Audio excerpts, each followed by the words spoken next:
NSIT निखारता है आपकी प्रतिभा को। NSIT, a place to imagine, invent and inspire. NSIT, अम्हारा, Bihta, Patna. कई राष्ट्रीय और अंतर्राष्ट्रीय अवार्डों से सम्मानित डॉक्टर सुनील दुबे और वैद्य सुभाष दुबे के द्वारा सभी तरह के यौन रोग एवं चर्म रोगों का सफल इलाज। दुबे क्लिनिक, लंगर टोली चौराहा, पटना। नमस्कार, आप देख रहे हैं सिटी पोस्ट। मैं हूं अभिषेक मिश्रा। लोकसभा के बाद राज्यसभा से भी 3 तलाक बिल पास हो गया और 3 तलाक अब हिंदुस्तान में बैन है। इसको लेकर जेडीयू का जो रुख रहा है वो बेहद साफ रहा है।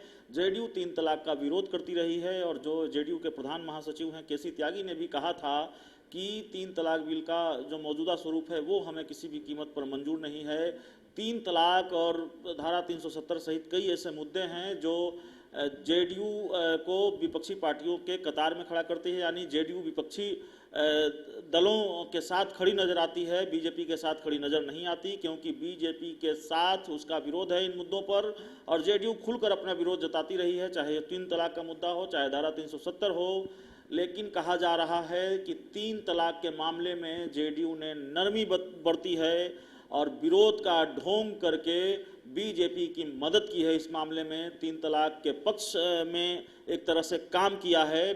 देश की विपक्षी पार्टियां सवाल उठा रही है और विपक्ष की सबसे बड़ी पार्टी कांग्रेस ने भी सवाल उठाया है। कांग्रेस के प्रवक्ता प्रेमचंद मिश्रा ने कहा है कि नीतीश कुमार का असली चेहरा सामने आ गया है। 3 तलाक के विरोध का दम भरने वाले नीतीश कुमार ने बीजेपी की मदद की है और वोटिंग का बहिष्कार करके एक तरह से भाजपा के लिए राह आसान कर दी है। बीजेपी को खुलकर विरोध करना चाहिए था, 3 तलाक के विरोध में वोटिंग करनी चाहिए थी, लेकिन लोकसभा में भी जेडीयू वॉकआउट कर गई और राज्यसभा में भी जेडीयू वॉकआउट कर गई और इससे बीजेपी को बड़ी मदद मिली। बीजेपी के लिए काम आसान हो गया। जेडीयू ने विरोध नहीं किया, वॉकआउट करने का रास्ता अपनाया और एक तरह से ये बीजेपी की मदद थी।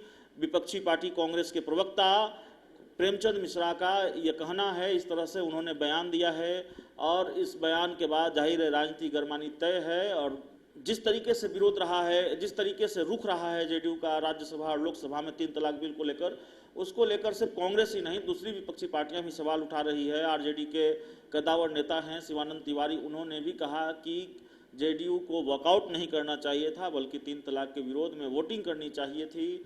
तो अब जेडीयू के रुख पर सवाल उठ रहे हैं, आरोप लग रहे हैं सीएम नीतीश कुमार पर, जेडीयू पर कि 3 तलाक जैसे मुद्दों का विरोध करती है पार्टी और बाद में समय जब आता है तो बीजेपी की मदद कर देती है सदन से वॉकआउट करके। इस खबर में इतना ही। अगर आपको हमारी खबर अच्छी लगे तो इसे अपने दोस्तों के साथ शेयर करें, हमारे यूट्यूब चैनल को सब्सक्राइब करें, बेल आइकन जरूर दबा दें ताकि हमारी खबरें सबसे पहले आप तक पहुँचे।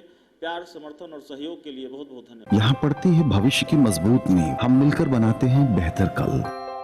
गोपाल नारायण सिंह यूनिवर्सिटी, आपके बेहतर कल के लिए। क्या आप जानते हैं कि घर बैठे आप अपनी स्वास्थ्य समस्याओं का सॉल्यूशन पा सकते हैं सॉफ्टकेयर मोबाइल ऐप के द्वारा।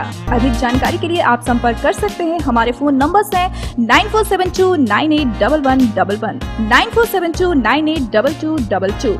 सॉफ्टकेयर app, solution at your finger tips.